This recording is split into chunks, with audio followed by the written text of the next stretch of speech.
Can you imagine brand new cars sitting unloved on dealership lots? They're collecting dust because no one wants to buy them. It's happening and it's getting worse day by day. So the auto market is flashing red alerts, soaring prices, sky high interest rates, and insurance costs. They've all pushed buyers past their limits. People are literally walking away from new cars, but which models are the worst of the worst? Which shiny rides are so unwanted that they're turning dealer lots into overflow parking? So let's find out. Welcome to the Financial Freedom Network, the channel that exposes the truth behind your money, your credit, and your future. If you care about keeping more of your hard earned cash, boosting that credit score, and staying ahead of the financial curve, well, just smash that like button and subscribe right now. Trust me, every video we release could change the way that you live. So buckle up because this one's no exception. So let's dive straight in. So I'm listing the top 7 unsold vehicles in reverse order. So here goes. At number 7, the 2025 Alfa Romeo Stelvio. Stunning but struggling. Now, Alfa Romeo has always tried to win our hearts with that Italian style and performance, but the Stelvio SUV isn't turning enough heads in 2025. Now, on paper, it's sharp handling and packs a punch under the hood. So, what's the problem? And the problem is brand perception. Alfa Romeo still carries a shaky reputation for long term reliability and dealer support.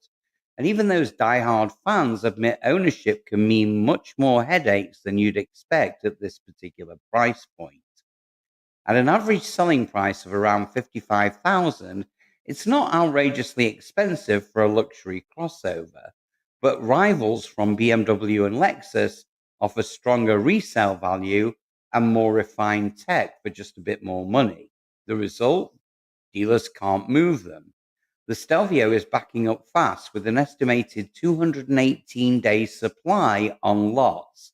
Now that's well over 7 months of inventory and hundreds of units sitting unsold. Now enthusiasts might love it, but mainstream buyers are saying thanks, but no thanks, leaving this Italian beauty stuck in the showrooms. On to number 6, and this one's a surprise. The 2025 Porsche Taycan, the electric dream, and the resale nightmare. Now, the Porsche Taycan has been the pedigree: thrilling performance, premium build quality, and that electric wow factor. It turned heads at the launch, but in 2025, sales have slammed on the brakes. So, what happened? Well, for one, market dynamics have gone haywire. EV demand has softened, and the Taycan's pricey MSRP, often into six figures, became a very hard sell when buyers realized how fast the value plummets on this car. The depreciation is brutal. Some Taycans are showing up used at half their original price after only 12 months. Kelly Blue Book projects an owner of a new Taycan will lose over 56,000 in 5 years, and that's among the worst in its class. Now, Porsche even upgraded the batteries and charging tech recently, but it hasn't stopped the slide in demand. And while the Taycan is an incredible drive, it's got practical range and charging infrastructure, they're still trying to catch up to Tesla, and all of this has taken a toll. So Taycans are now lingering on dealer lots an average of 241 days before selling, according to market data. For a car wearing a Porsche badge, that's almost unthinkable. It's a wake-up call that even prestige EVs aren't immune to in the market's cold, hard conditions. In at number 5, again, a car that I actually like, the 2025 Range Rover Velar. Gorgeous looks, ugly track record. So the Range Rover Velar is one of the most striking luxury SUVs on the road, but that shine fades fast once buyers dig into its reliability and its resale stats. First, a big red flag. The Velar is being discontinued with no successor planned, and that casts a big shadow over its future value. And anyone who knows Land Rover's recent history won't be shocked to hear that Consumer Reports expects the 2025 Velar to be less reliable than other cars.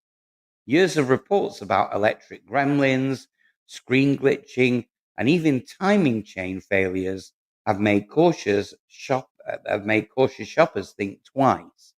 Now, one frustrated owner wrote, "Terrible mechanical issues left us stranded beside the road on 3 separate occasions, underscoring why Range Rover sits at the bottom of reliability lists." This reputation is tanking its value. CarEdge data shows the Velar depreciates about 60% in 5 years.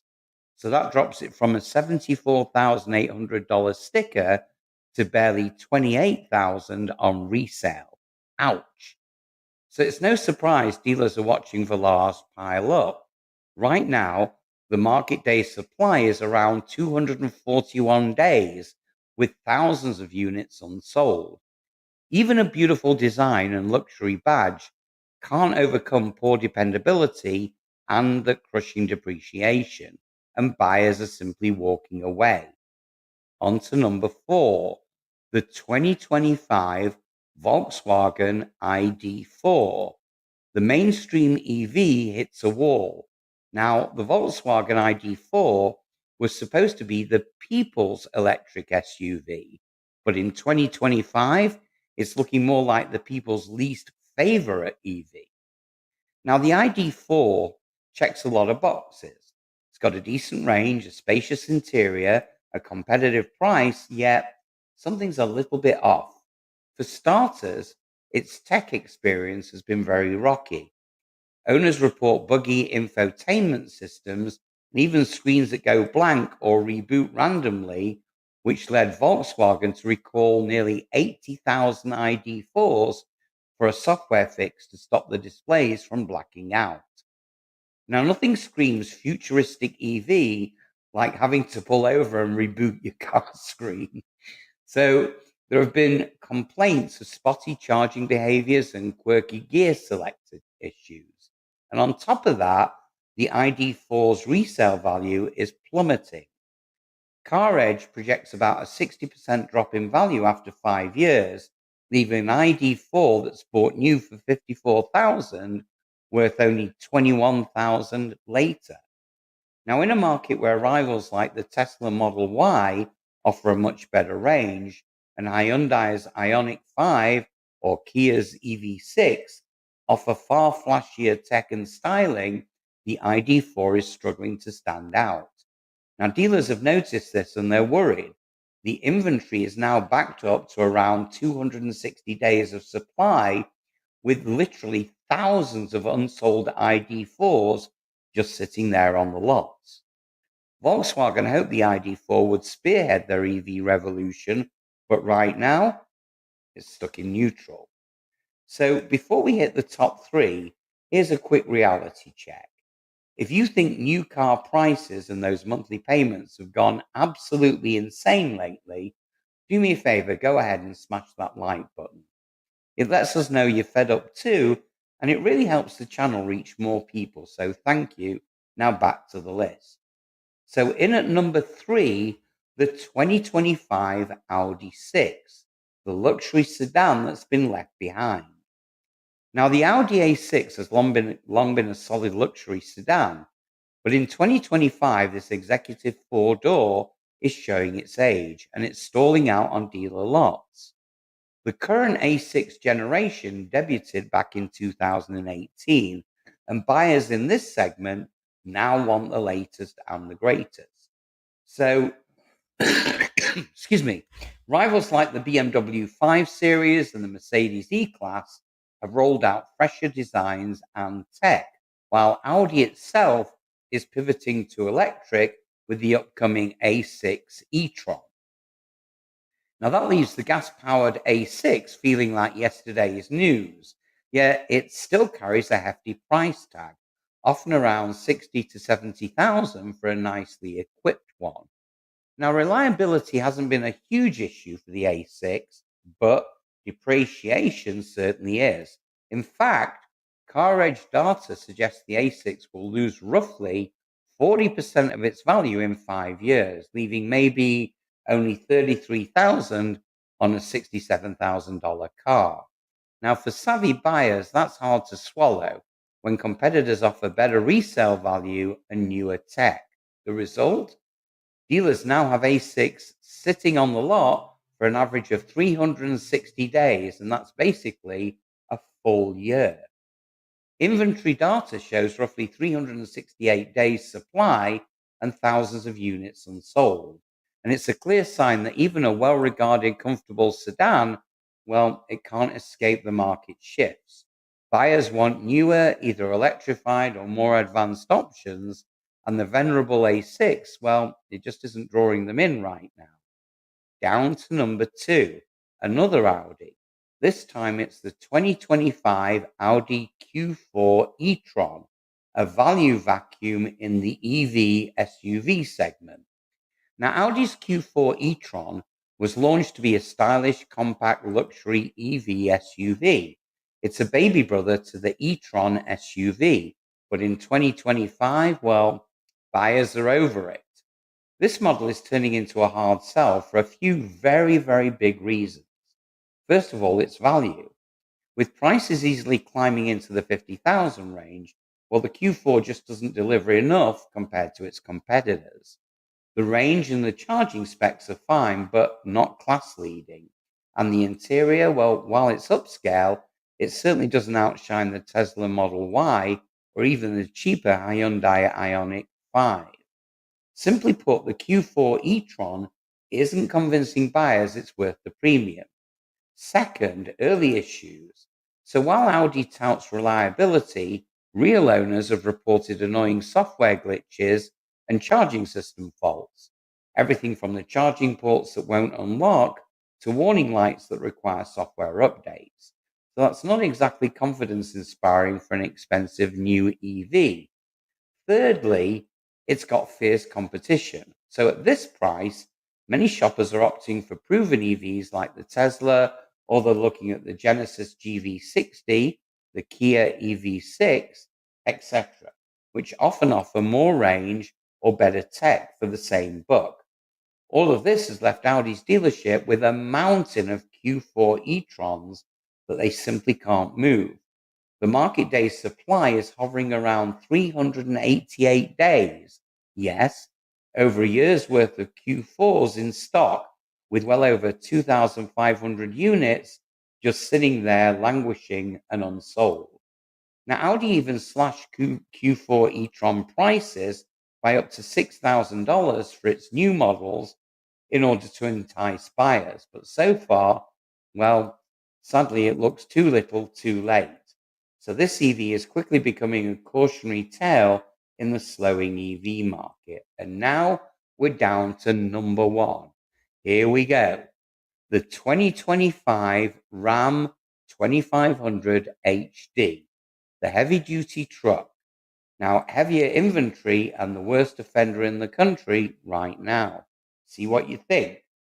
Well, the Ram 2500 heavy duty pickup, excuse me, a truck that should be a workhorse, yet it's become the ultimate lot ornament. Stellantis, Ram's parent company, gave the 2500 and the 3500 series a refresh, hoping to jumpstart sales, but so far it's a bust. And the numbers are jaw dropping. The Ram 2500 now holds an astonishing, wait for this, 392-day supply on dealer lots. Now, think about that. That's well over a year's worth of trucks just sitting there unsold. Now, in raw figures, that's about 8,100 new Ram 2500s just gathering dust nationwide. So, why aren't they selling? Well, price is a major, major issue. These HD trucks are expensive, so many stickers show well above 70,000, and dealers have been stubborn about discounts, even as interest rates put monthly payments out of reach for would-be buyers. So essentially, dealerships are holding out for profits that customers refuse to hand over. Now, add to that a hit or miss reputation for reliability and the fact that many loyal truck buyers are sticking with what they know. And hey, you've got a perfect storm of low demand. Ram's situation is so dire that back in late 2023, one report showed the 2500 swelling to nearly a 784-day supply. So that's a sign that this issue has been brewing for quite a while. Now, even with production costs, the backlog remains. For a vehicle segment that normally has die-hard loyalists, seeing over 9,000 HD Rams sitting unsold, well, that's a loud warning bell. Sooner or later, prices will have to come down or incentives have to go up, because at this rate, these trucks might outlast the seasons on the lot. And that's a wrap for today's rundown of cars that dealers literally can't give away. So do me a favor, if you found this eye-opening, or you're just glad you didn't buy one of these, hit that like button and consider subscribing to this channel. We're here to help you stay ahead of the curve, whether it's avoiding bad deals, saving money, or understanding the wild ride that is today's economy. And my question is, which of these models surprised you the most? To me, it was the Porsche, but let me know in the comments below. And as always, thanks for watching the Financial Freedom Network, and I'll see you on the next one.